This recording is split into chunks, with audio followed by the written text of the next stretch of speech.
कि आखिर सिरप में ऐसा क्या था जिसे पीने के बाद बच्चों की मौत हुई है।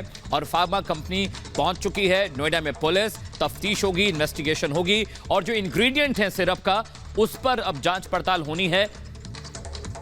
मैरिन बायोटेक फार्मा ये कंपनी है जिसकी सिरप में दिक्कतें थी।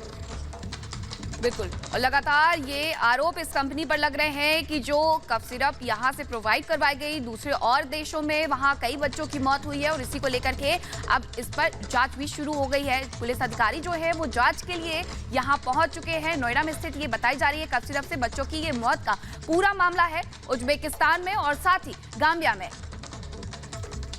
तो लगातार जांच जो है अब इस पूरे मामले में आगे की जा रही है। दावों के बीच जो है अलग अलग स्थिति, और इसी बीच ग्राउंड जीरो पर हमारी टीम इस वक्त मौजूद है। लोमस और अंजलि हमारे साथ यहां पर जुड़ रहे हैं। पहले लोमस, आपका रुख कर रहे हैं। अब बताया जा रहा है कि पुलिस की टीम वहां पर पहुंची है, किस तरीके से अब जांच इस पूरे मामले की जाएगी, क्योंकि एक प्रोपेगेंडा भी बताया जा रहा है, क्योंकि फार्मास्यूटिकल जो फील्ड है इसमें भारत की धमक है पूरे विश्व में। लेकिन इस तरीके के आरोपों के बीच ये जांच, क्या जानकारी है अभी?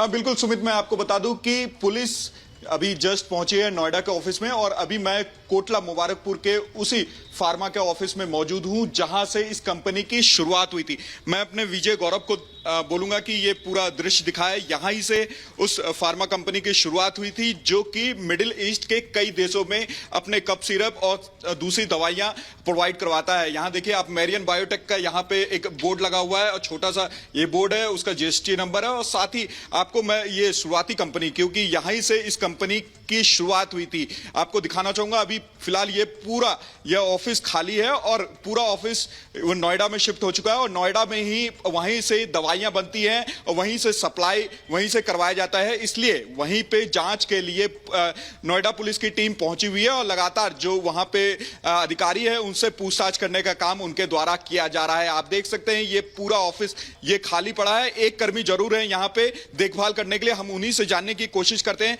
कि कितने दिनों से ये ऑफिस खाली पड़ा हुआ है। सर मुझे तो 5 महीने हुए हैं। 5 महीने से, उससे पहले की तबाह दी मुझे सर। और यहाँ कोई नहीं बैठता? नहीं सर, मैं ये देखता हूँ। और आप कहाँ बैठते हैं एम्प्लॉय से? नोएडा में। नोएडा मेन ब्रांच है जी। और ये पुराना ऑफिस है जी।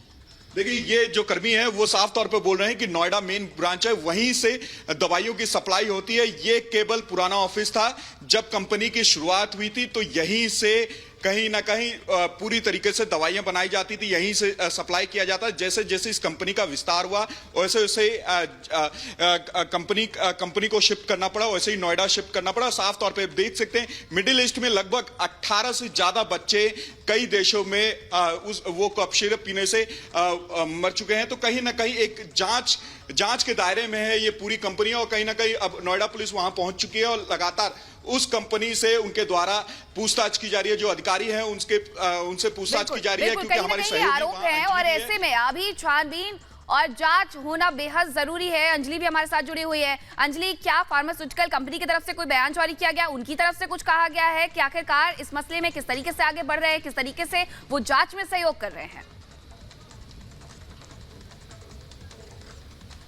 कुछ कहना तो दूर मीनाक्षी, यहाँ पर फिलहाल पुलिस की टीम जब पहुंची, इसी गेट पर पुलिस की टीम जब पहुंची तो यहाँ पर अंदर से जो सिक्योरिटी गार्ड्स हैं वो दरवाज़ा भी खोलने में देरी लगा रहे थे। काफ़ी देरी के बाद यहाँ पर दरवाज़ा खोला गया। अंदर इजाज़त लेने के बाद यहाँ पर सिक्योरिटी गार्ड्स ने दरवाज़ा खोला। तो आप समझिए यहाँ पर कितना जांच में सहयोग हो रहा है। और दूसरी बात, जो उज्बेकिस्तान की तरफ से लगातार इस कप सिरप बनाने वाली कंपनी पर दावा किया जा रहा है, भारत सरकार अलर्ट हो चुकी है। तो इसी वजह से यहां पर अब पुलिस की टीम पहुंची हुई है जांच पड़ताल के लिए। लेकिन सबसे बड़ा सवाल कि आखिर ये गेट क्यों बंद है?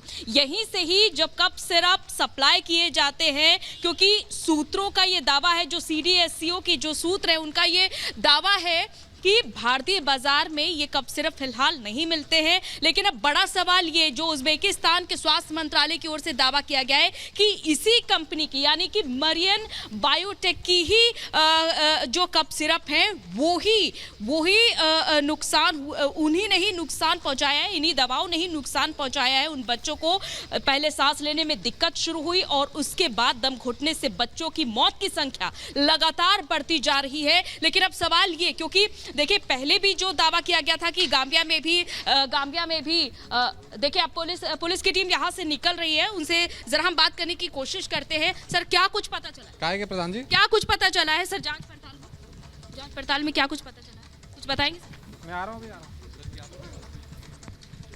तो देखिए फिलहाल यहाँ पर पुलिस की टीम जो निकली है अभी कुछ भी नहीं कह रही है, क्योंकि जांच पड़ताल हुई है, लेकिन गहनता से शायद और भी अच्छी तरीके से जांच पड़ताल होगी। लेकिन सबसे बड़ा सवाल, क्योंकि इससे पहले भी अक्टूबर में गाम्बिया की तरफ से दावा किया गया था कि इसी कंपनी के ही कफ सिरप के इस्तेमाल से बच्चों की मौत हुई थी। हालांकि अभी इस बात की पुष्टि रिपब्लिक भारत की ओर से नहीं की जा रही है, क्योंकि सिर्फ ये दावा किया गया था गाम्बिया की ओर से, और भारत सरकार ने तब भी कमेटी गठित की थी और तब भी इस पूरे मामले की जांच पड़ताल की गई थी, और तब से यहाँ पर दवाइयां फिलहाल बनना बिल्कुल अंजलि, अहम बात आप यहाँ पर बता रही हैं। जिस तरीके से लगातार जांच